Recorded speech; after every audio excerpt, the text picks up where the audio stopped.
206 जनवरी को हमारा कक्षा 12वीं का अर्थशास्त्र इकोनॉमिक सब्जेक्ट का प्री बोर्ड परीक्षा का पेपर होने वाला है। इसलिए दोस्तों आज इस वीडियो में हम इंपॉर्टेंट ऑब्जेक्टिव क्वेश्चन आंसर का सुपर फास्ट रिवीजन करने वाले हैं। अति महत्वपूर्ण वस्तुनिष्ठ प्रश्न उत्तर में एक ही वीडियो में जो इंपॉर्टेंट है वो कवर करने वाले हैं। क्योंकि इससे पहले दोस्तों हमने इंपॉर्टेंट क्वेश्चन आंसर कवर कर लिए एक ही वीडियो में, जिसमें मैंने आपको 2 अंकी, 3 अंकी, 4 अंकी वाले अति महत्वपूर्ण प्रश्न उत्तर कवर करा दिए हैं। ओके, तो अभी तक वीडियो नहीं देखी जाकर जरूर देखिएगा, चैनल पर वीडियो आ चुकी है। वस्तुनिष्ठ में रह गए थे तो इस वीडियो में हम कवर कर लेंगे। ओके, तो वस्तुनिष्ठ में तो ऐसा है कि आपको क्या है, वीडियो शुरू से लेकर अंत तक देखिएगा, जो भी इंपॉर्टेंट वस्तुनिष्ठ होंगे उनकी आपको क्या है प्रैक्टिस हो जाएगी वीडियो को देखते ही देखते। मतलब बिल्कुल तरीके से फिक्स तो रहते नहीं है, इसलिए आपको क्या है अपने स्तर पर और भी वस्तुनिष्ठ मिले तो आपको क्या है प्रैक्टिस करते रहना है। चलिए देख लेते हैं इंपॉर्टेंट वस्तुनिष्ठ प्रश्न उत्तर। सबसे पहले आ जाते हैं वस्तुनिष्ठ प्रश्न उत्तर में सही विकल्प। भारत में कौन सी अर्थव्यवस्था को अपनाया गया है? तो भारत में मिश्रित अर्थव्यवस्था को अपनाया गया है। कॉफी के मूल्य में वृद्धि होने से चाय की मांग, तो चाय की मांग क्या बढ़ती है? क्योंकि कॉफी का मूल्य में वृद्धि होगी तो लोग कहाँ शिफ्ट होंगे? जब कॉफी महंगी हो जाएगी तो चाय में शिफ्ट हो जाएगी। कॉफी जो पीने वाले होंगे वो कहेंगे कि कॉफी का मूल्य बढ़ गया है तो चाय में पीने लगेगी, इसलिए कॉफी जो चाय की मांग है वो भी बढ़ जाएगी, क्योंकि कॉफी और चाय क्या है कि स्थापन्न वस्तुएं हैं। ओके, नेक्स्ट अवसर लागत है।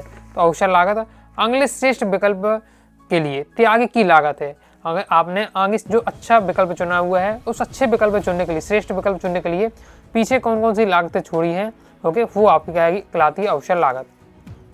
सामान्य कीमत स्तर का अध्ययन विषय सामग्री है।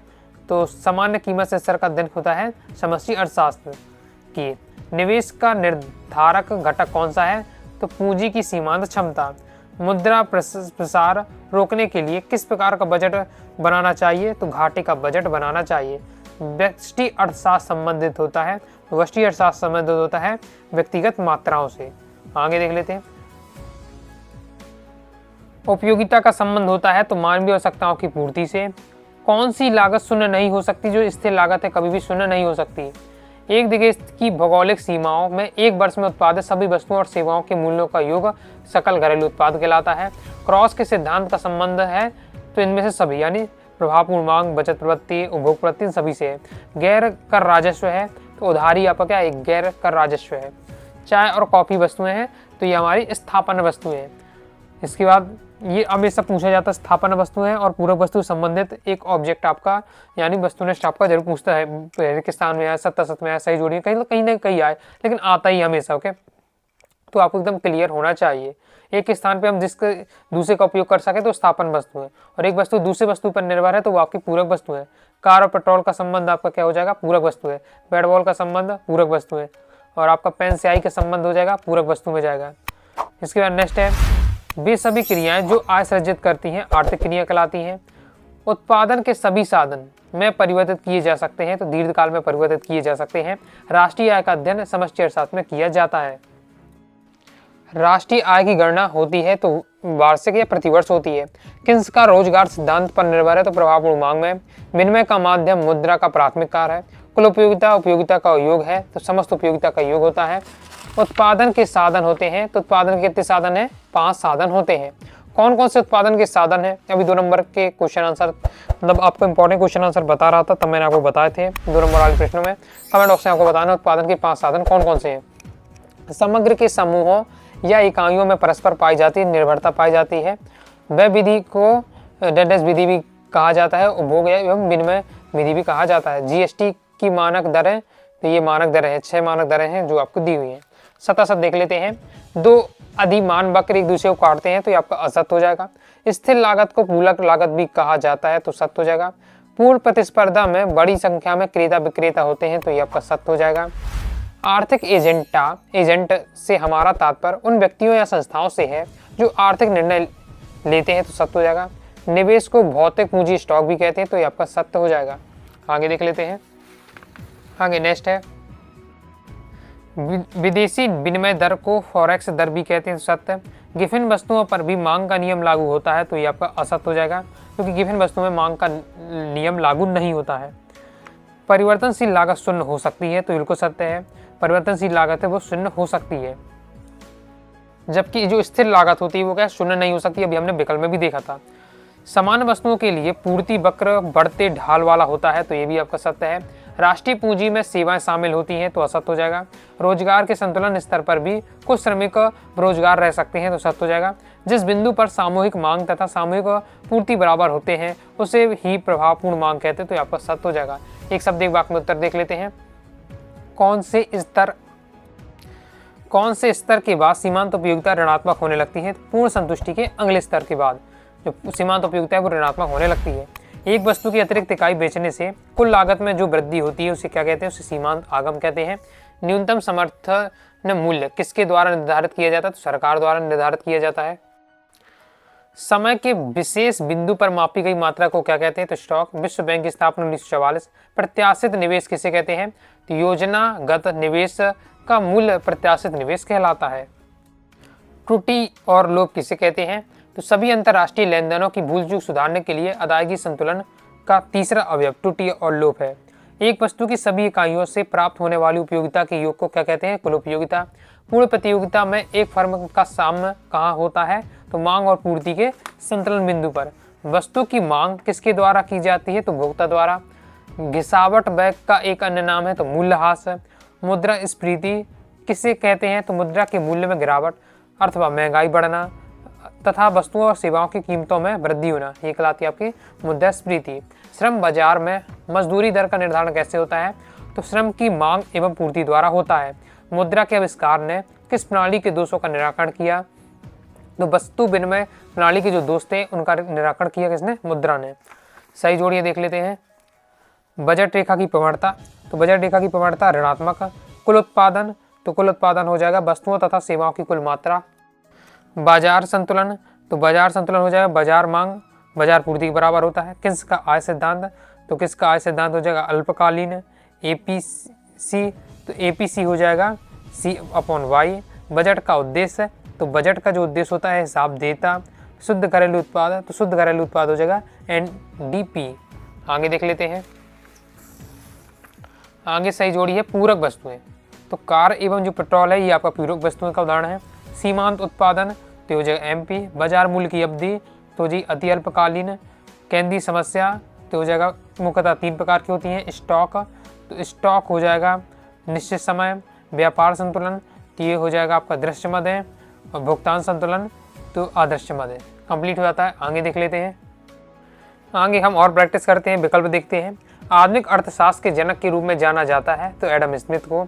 कुल उपयोगिता जब स्थिर होती है तो तब सीमांत उपयोगिता शून्य होती है। एक फर्म का उत्पादन फलन, तो आगतों और निर्गतों का संबंध है। समष्टि अर्थशास्त्र में अध्ययन किया जाता है तो समग्र का यानी संपूर्णता का। MPC प्लस MPS बराबर होता है आपका 1। विकासशील राष्ट्रों के लिए कौन सा बजट सबसे उपयुक्त होता है? तो घाटे का बजट। अर्थव्यवस्था की केंद्रीय समस्या है तो उपयुक्त सब ये क्या उत्पादन किया जाए, कैसे उत्पादन किया जाए, उत्पादन वस्तुओं का विवरण कैसे हो, तो ये सभी आप क्या है? अर्थव्यवस्था की केंद्रीय समस्या है। आगे देख लेते हैं।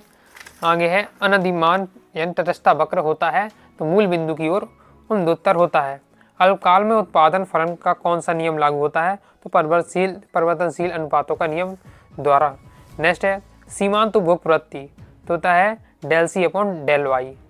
आगे देख लेते हैं। कौन सा कथन सत्य है? इनमें देखा जाए तो आपका कि = 1/MPS। संसद में बजट पेश करता है तो संसद में बजट पेश करता है वित्त मंत्री। रेगिस्तान की पूर्ति, पूंजीवादी अर्थव्यवस्था में प्रत्येक साहसी को अपने लाभ को अधिकतम करना पड़ता है। आय बढ़ने पर उपभोक्ता वस्तुओं की मांग घटा देता है। जो निम्न स्तरीय वस्तुएं होती हैं, तो निम्न स्तरीय वस्तुएं होती हैं उनकी मांग घटा देता है। अगर उसके पास पैसे आ रहे हैं तो जो लो क्वालिटी वाली वस्तुएं हैं उसका उपयोग नहीं करेगा। सीमांत सहप्राप्ति कुल सहप्राप्ति में परिवर्तन की दर है। विजातीय समूहों की समस्या अर्थव्यवस्था में पाई जाती है तो समष्टि अर्थव्यवस्था में पाई जाती है। आगे देख लेते हैं। आगे बढ़ने से पहले बता दूं, प्रॉपर तैयारी करना चाहते हैं, PDF मटेरियल प्राप्त करना चाहते हैं, प्ले स्टोर से अनुराग साटी क्लास ऐप डाउनलोड कर लीजिएगा। और वहाँ से दोस्तों आपको अगर आपके आर्ट के स्टूडेंट हैं तो आर्ट ब्रह्मास्त्र बैच, कॉमर्स के स्टूडेंट हैं तो कॉमर्स ब्रह्मास्त्र बैच ज्वाइन कर लीजिएगा। इससे क्या फ़ायदा होगा कि आपको इससे ऑल सब्जेक्ट के इंपॉर्टेंट क्वेश्चन आंसर मिल जाएगा। ओके, ऑब्जेक्टिव क्वेश्चन आंसर मिल जाएगा, previous year paper solution, model paper solution, complete आपको मटेरियल मिल जाएगा। PDF रहेगा, आसानी से कम समय में आप क्या है तैयारी कर पाएंगे और मैंने आपकी बोर्ड एग्जाम की है तैयारी हो जाएगी। तो क्या है बैच ज्वाइन करके जरूर कीजिएगा। कर्मचारियों के पारिश्रमिक की गणना विधि से की जाती है तो मजदूरी आय गणना की विधि से की जाती है। समग्र मांग एवं समग्र पूर्ति का अंतर कहलाता है तो स्फीति अंतराल कहलाता है। छोटे छोटे चरों का अध्ययन अर्थशास्त्र में किया जाता है तो वैश्विक अर्थशास्त्र में किया जाता है। गिवन वस्तुओं के लिए मांग की लोच धनात्मक होती है। एक वस्तु की अवसर लागत दूसरी वस्तु की वह मात्रा है जो पहली वस्तु के उत्पादन के लिए पड़ती है तो त्यागनी पड़ती है। डैश संपूर्ण अर्थव्यवस्था में से संबंधित है, समष्टि संपूर्ण अर्थव्यवस्था से संबंधित है। दोहरी गणना की समस्या से बचने के लिए प्रयोग किया जाता है तो अंतिम उपभोक्ता वस्तुओं के मूल्य का उपयोग किया जाता है। M1 और M2 क्या है, संकुचित मुद्रा कहलाती हैं। सत्य ऐसी वस्तुएं जिनका एक दूसरे के बदले उपयोग किया जाता है पूरक वस्तुएं कहलाती है तो आपका असत्य हो जाएगा। ओके, एक दूसरे के बदले प्रयोग किया जाए तो स्थापन वस्तुएं, यहाँ पूरक वस्तु लिखे इसलिए असत्य हो जाएगा। अवसर लागत को आर्थिक लागत भी कहते हैं तो सत्य है। वस्तु की समान कीमत पूर्ण प्रतियोगिता की विशेषता है तो सत्य है। लॉटरी से प्राप्त आय राष्ट्रीय आय का हिस्सा होती है तो आपका असत्य हो जाएगा। उपभोग फलन आय तथा बचत में संबंध की व्याख्या करता है तो आपका असत्य हो जाएगा। ये आगे देख लेते हैं। आगे नेक्स्ट क्वेश्चन है, व्यापार शेष का संबंध व्यापार की केवल दृश्य मदों से है तो असत्य हो जाएगा। कीमत तथा मांग में हमेशा सीधा संबंध होता है तो असत्य है। अल्पकाल में उत्पादन के केवल स्थिर साधन होते हैं तो असत्य है। पूर्ति का नियम कीमत तथा पूर्ति के बीच विपरीत संबंध को बताता है तो असत्य हो जाएगा। मध्यवर्ती वस्तुएं वे वस्तुएं हैं जिन्हें उपभोक्ता द्वारा अंतिम उपभोग के लिए खरीदा जाता है तो असत्य हो जाएगा। किस की अर्थव्यवस्था में न्यून मांग की दशा को अपूर्ण रोजगार संतुलन कहा जाता है तो सत्य है। आय का या तो उपभोग कर लिया जाता है या निवेश किया जाता है तो ये भी आपका सही हो जाएगा।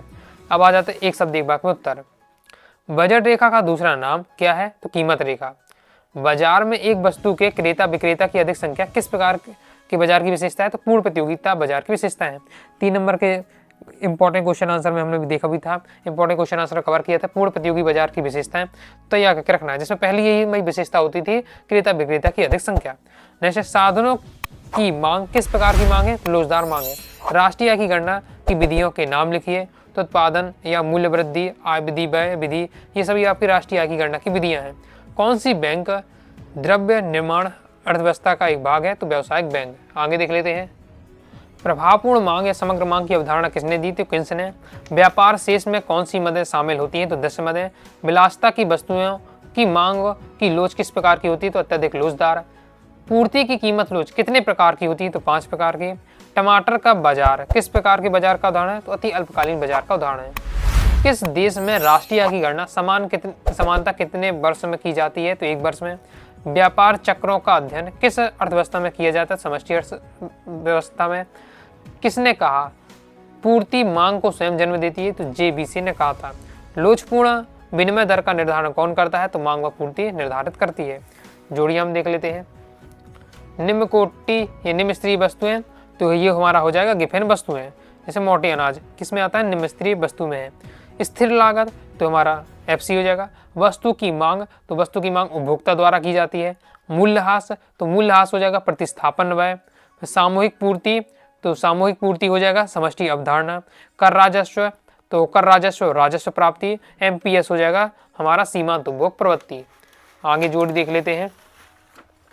लास्ट जोड़ी एक और बची हुई हमारी विलोचदार मांग तो विलोचदार मांग हो जाएगा आवश्यकता की वस्तुएं।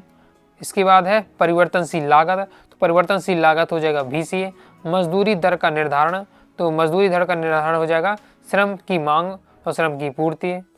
फिर अंतिम वस्तुएं तो अंतिम वस्तु हो जाएगा भौतिक मुजी स्टॉक। बचत तो बचत हो जाएगा आय उपभोग।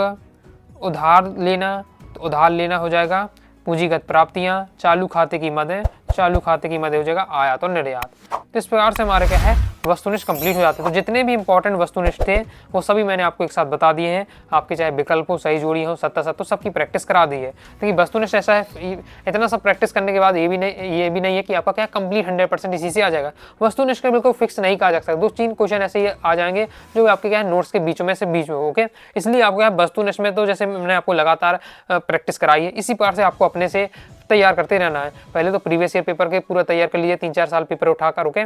इसके साथ ही आपके पास जो गाइड वगैरह उनमें आप देख लीजिएगा। इसके साथ ही बहुत सारे दिए हुए मैंने, अगर आप बैच ज्वाइन किए होंगे तो आपके पास इकोनॉमिक्स का कोर्स होगा, उसमें दिए हुए हैं ऑल चैप्टर के अलग से दिए हुए हैं, फिर एक साथ दिए हुए हैं। तो उनसे आप क्या है तैयारी करेंगे तो आपको क्या है अच्छे से ऑब्जेक्ट तैयार कर पाएंगे। तो आई दोस्तों आपको वीडियो पसंद आएगी, वीडियो से लाइक करें, सब्सक्राइब जरूर कर दीजिएगा। इसके साथ ही टेलीग्राम चैनल व्हाट्सएप चैनल को ज्वाइन कर लीजिएगा। डाउट आता है कमेंट से आप जरूर पूछिएगा। मिलते हैं नेक्स्ट वीडियो में, तब तक के लिए बाय बाय।